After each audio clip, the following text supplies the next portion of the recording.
Ya da sağa sola çöpler atıyoruz. Şişeler atıyoruz. Bunlar sonucunda orman yangınları oluyor değil mi? Sadece anlatacağımız şeyler var.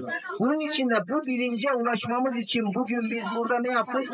Bir temizlik kampanyası düzenledik ve sizler, çocuklar dinliyor musunuz?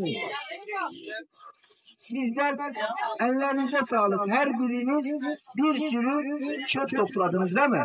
Benim de size bir sözüm vardı. Neydi o? Kim en fazla toplarsa ona bir hediyem var dedim değil mi? Evet. O sözümü tutuyorum.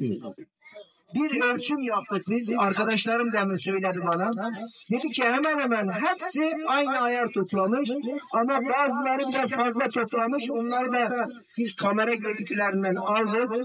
Ben hocalarımıza sizlere hediyenizi göndereceğim. Bunun sözünü veriyorum. Bakın buraya zahmet çekip getiren okul müdürümüz ve öğretmenlerimize söz veriyorum. Buraya katılım sağlayıp toplayan öğrencilerimize hepsine hediyesini göndereceğim. Bunu göreceksiniz. Ve sizin okula gelip sizlerle beraber aynı zamanda